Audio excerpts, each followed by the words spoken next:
Welcome students to English International School. I hope you are good and healthy at your home. So today we are going to discuss introduction of exercise 1.4. I hope you had done the exercise 1.3. So let's start. The first topic we are going to start multiplication of integers. सबसे पहले हम क्या discuss करने वाले हैं? Multiplication of integers. We know that multiplication is repeated addition. जैसा कि हम जानते हैं मल्टीप्लिकेशन एडिशन का ही रिपीटेड रूप होता है. जैसे 3 into 2 is equal to 6. 3 and 2 are integers. हम इसको रिपीटेड एडिशन कैसे कह सकते हैं? 3 को हम 2 टाइम्स ऐड कर दें तो हमें 6 मिल जाता है ना. यही होता है जब हम -3 को 2 टाइम्स 2 में मल्टीप्लाई करते हैं तो हमें क्या मिलता है? -6. कहने का मतलब ये है कि -3 को 2 टाइम्स हम अगर ऐड कर दें तो हमें क्या मिलता है? -6. हम एडिशन कर चुके हैं. So students, we are going to discuss properties of multiplication of integers on page number 14. The property of integers, the first property is closure property. Closure property में क्या होता है? If a and b are two integers, then a into b is also an integer. Suppose that a हमारे पास एक integer है 2 and b हमारे पास एक integer है 3. जब हम इनको मल्टीप्लाई करेंगे a इंटू बी करेंगे तो हमें क्या मिलेगा? -2 मल्टीप्लाई विथ 3. और जो भी मैं आपको क्लास वर्क कराता हूँ आप ये क्लास वर्क कॉपी में इसको कॉपी कर लिया कीजिए वीडियो देखते देखते, ताकि आपको क्लियर होता जाए. 3 2 जा 6. तो -6 भी क्या है? एक इंटीजर है. Whenever we multiply two integers then the product of two integer is also an integer. यानी कि दो इंटीजर को हम मल्टीप्लाई करेंगे तो जो हमें प्रोडक्ट मिलेगा, जो मल्टीप्लाई करने के बाद जो आंसर मिलेगा वो भी एक इंटीजर ही होगा. यही आपकी क्लोजर प्रॉपर्टी है. The next one is commutative property, यानी उल्टा पुल्टा कर देना. अगर दो इंटीजर a इंटू बी है तो वो किसके इक्वल होंगे? b इंटू ए के इक्वल होंगे. ठीक है स्टूडेंट, जैसे हमने यहाँ पर -2 मल्टीप्लाई विथ 3 किया है और उधर 3 इंटू -2 किया है. ठीक है, हमारे पास ए की वैल्यू यही थी. जब हम इसको करेंगे तो हमें क्या मिलेगा? -6. और उधर भी हमें क्या मिलेगा? -6. ठीक है, तो कम्यूटेटिव प्रॉपर्टी में a into B is equal to B into A. हम दोनों इंटीजर को आपस में चेंज कर दें तो उनकी जो मल्टीप्लिकेशन के बाद जो आंसर आता है वो सेम होता है. एसोसिएटिव प्रॉपर्टी का मतलब होता है कि जब हम 3 इंटीजर्स को एक साथ मल्टीप्लाई करें लाइक दैट, तो हम क्या करते हैं कि पहले हमने b इंटू सी में ब्रैकेट लगा दिया. हम पहले इसको सॉल्व करें और a इंटू बी इंटू सी को करें तो इनकी वैल्यूज सेम होगी. Suppose that a is equal to 2, b is equal to 3 and c is equal to 2. Okay student, a की वैल्यू -2 रख लेते हैं. यहाँ पर माइनस है. ठीक है, माइनस रख लेते हैं. तो -2 multiply with 3 then multiply with 2 is equal to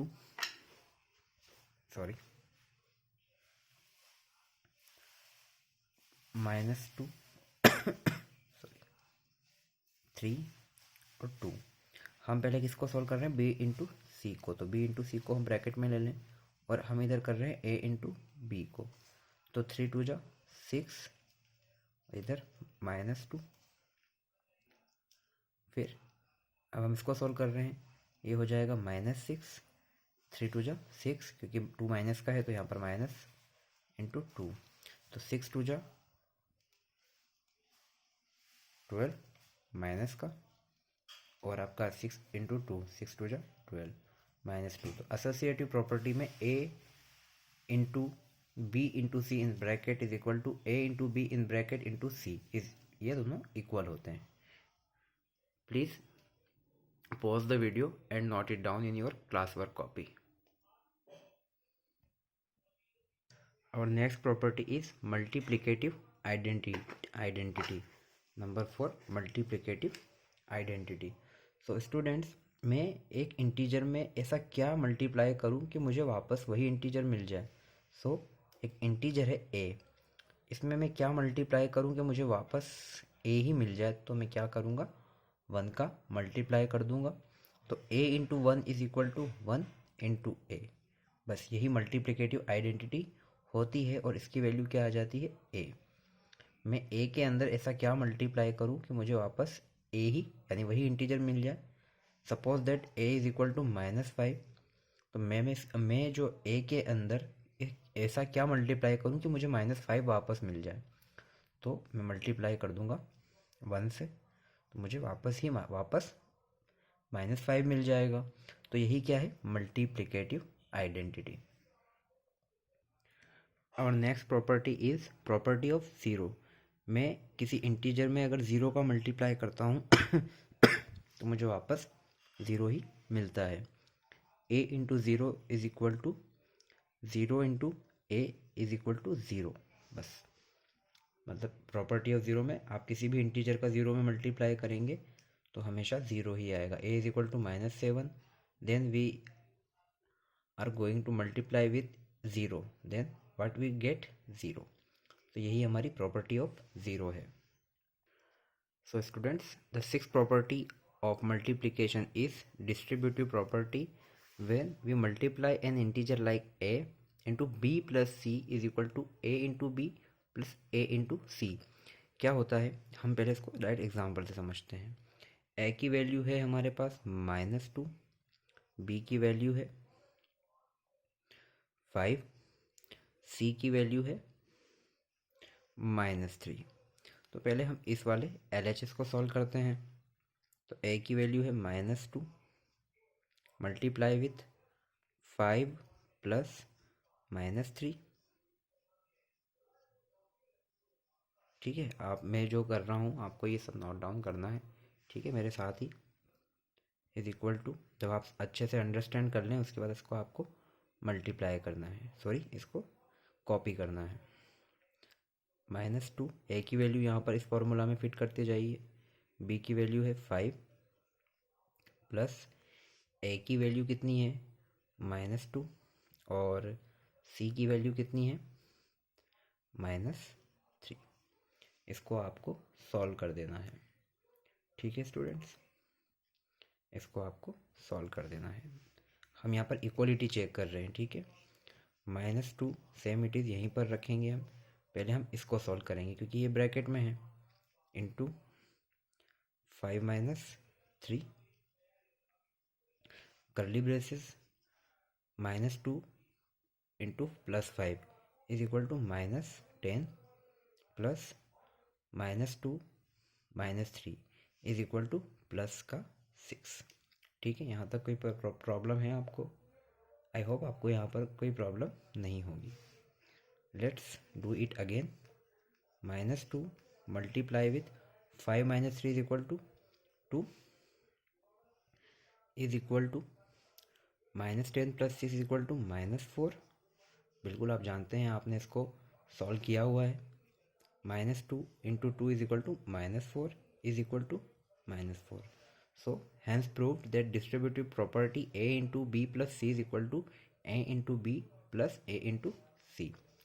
तो हम इसको डिस्ट्रीब्यूटिव प्रॉपर्टी में काउंट कर सकते हैं। Please students pause the video and note it down. Pause the video and note it down in your class work rough copy. Properties of integers आपको copy करना है, ठीक है। So students, now we are going to discuss division of integers. So division is inverse process of multiplication, like that 4 into 7 is equal to 28. When we are going to divide 28 by 4 is equal to 7, और 28 divide by 7 is equal to 4। तो हमें ये क्या मिल रहे हैं, दोनों इसके factors मिल रहे हैं। इन फैक्टर्स को हम मल्टीप्लाई कर रहे हैं तो 28 आ रहा है, और इन्हीं फैक्टर से अगर प्रोडक्ट को हम डिवाइड कर रहे हैं तो हमें एक फैक्टर इसका मिल रहा है।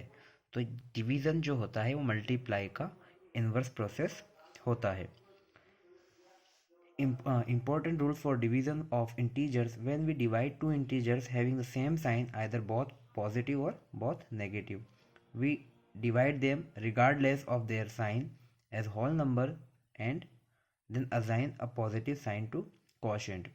When we divide two integers having different signs, one positive and one negative, we divide them regardless of their sign as whole number and then assign a negative sign to the quotient.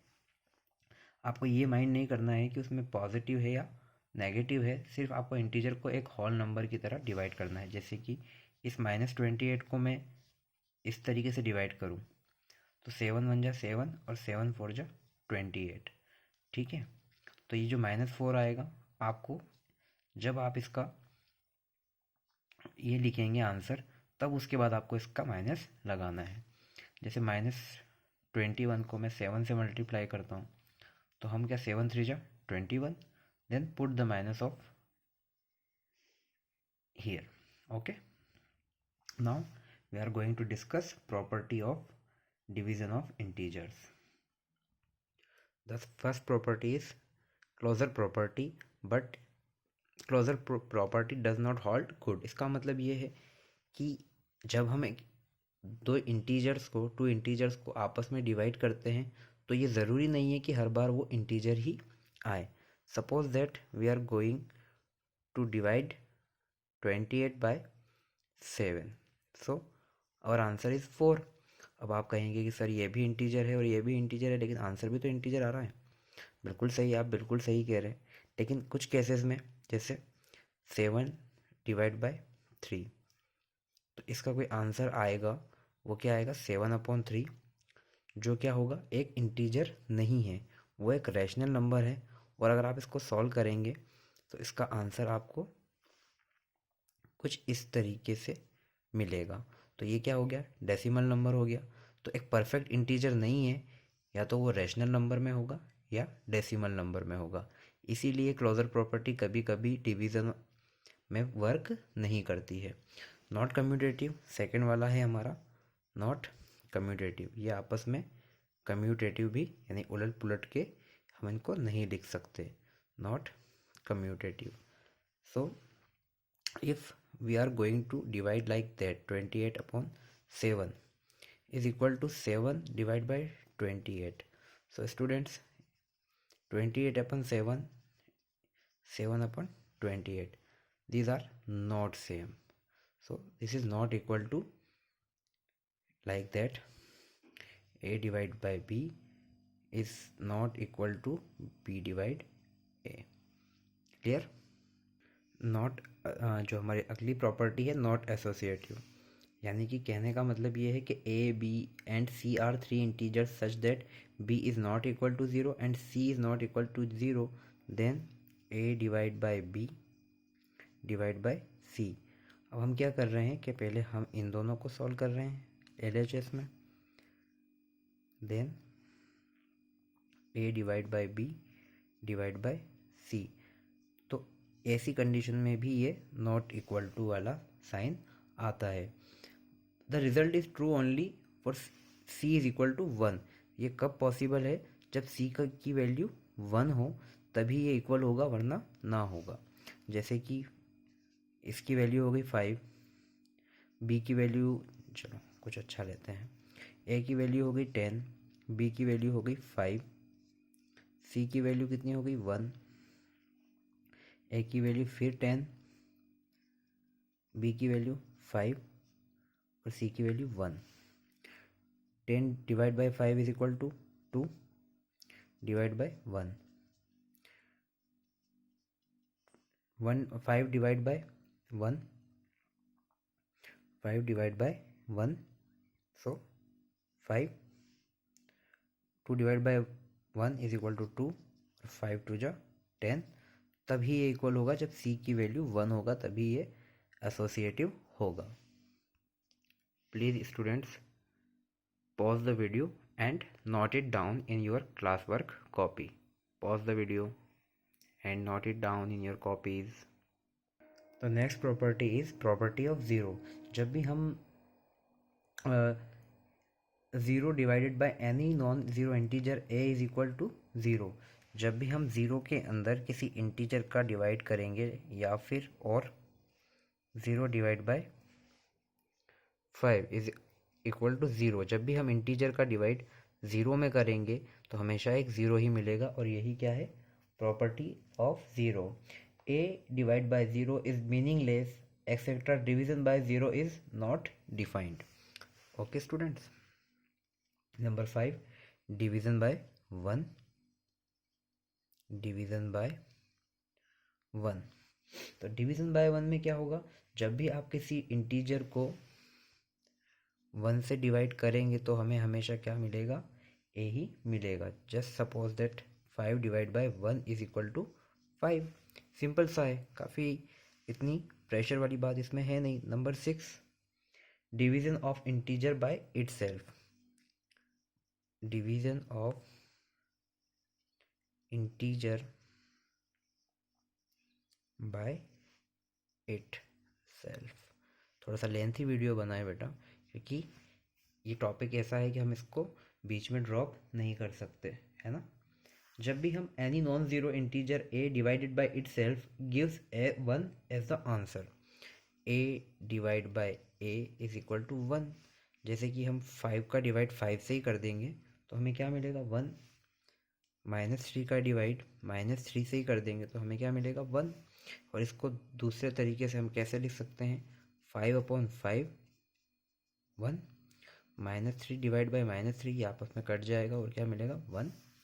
ठीक है, तो आपके पास ये सब कुछ है।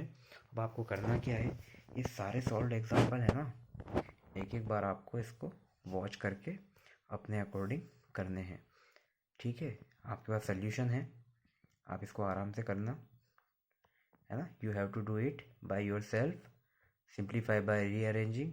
जब आप इसको आराम से देखेंगे समझेंगे तो आपको थोड़ा थोड़ा समझ में आएगा, वरना जो नेक्स्ट वीडियो होगा हमारा सॉल्यूशन ऑफ सॉल्व्ड एग्जाम्पल होगा। ठीक है, कुछ एग्जाम्पल्स इधर हैं बेटा, आपको ये सब सॉल्व कर देने हैं। ठीक है, till that wish you best of luck, have a nice day, bye bye.